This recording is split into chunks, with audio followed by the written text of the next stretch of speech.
To prepare for step 2, it's best to write down all the masses that we've been given and gather all the information that we need to convert mass to moles.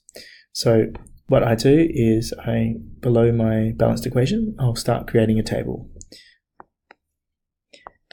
I make a set of columns for each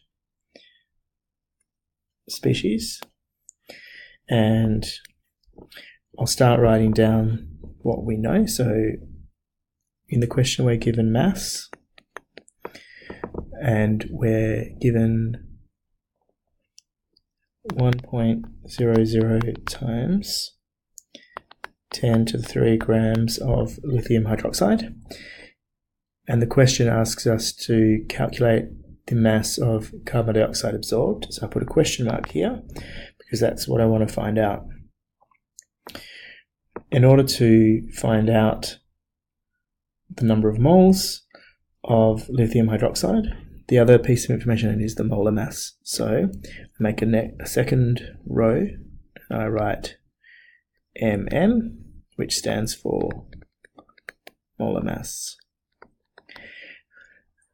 In my question, I'm not given the molar mass of lithium hydroxide, so I need to use the periodic table to find out. So if I bring up a periodic table, you can see the one here. If I select an element, you'll see in the middle screen, for example, boron, it gives me some information here. It tells me that it has an atomic mass of 10.81 grams.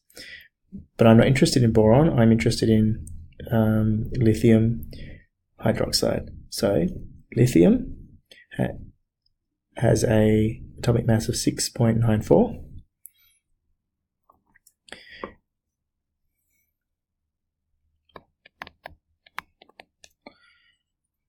Oxygen has an atomic mass of 15.999.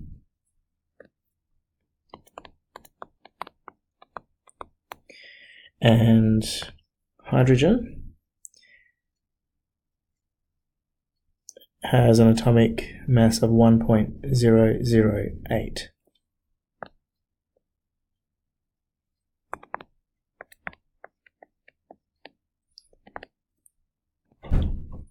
And so that comes to 23.947 grams per mole. So grams per mole tells me that is the weight for 1 mole of lithium hydroxide. That's the molar mass. I'm going to need to do the same for carbon dioxide, because at the end of this calculation I'll be converting moles to mass, so I'll need to use the molar mass for that. So we do the same thing.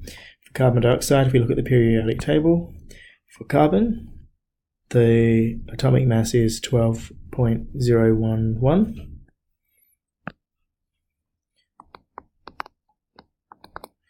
Plus for oxygen, it's 15.999.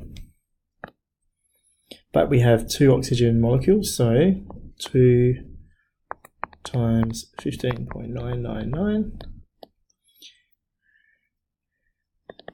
which will give us 44.009 grams per mole. So just to make it clearer, I'm just going to highlight the important information.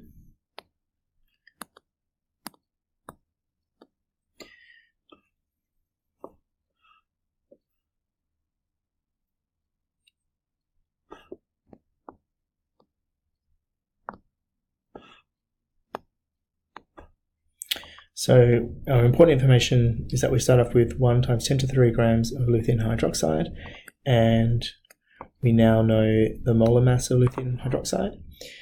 We also have worked out the molar mass of carbon dioxide, and we'll use that to find our final answer. So what I do now is, the next step is to convert the mass to moles. So I make another row here, and whoops, I call this row moles.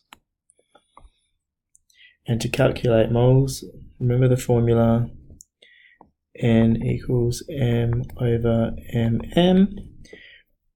In other words, mass divided by molar mass.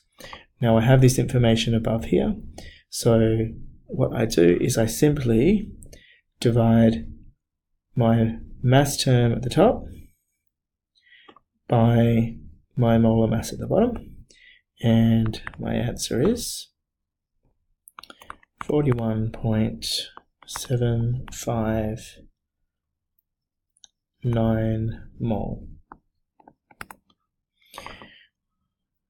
Now notice during this calculation, I'm writing, I'm using many significant figures to avoid rounding off problems, but my final answer will be reported to 3 significant figures. The reason it's reported to 3 significant figures is because the information that I begin with is given to me with 3 significant figures. So now I've converted mass to moles. And then the next part of this is to go to step 3, which is look at the molar ratio.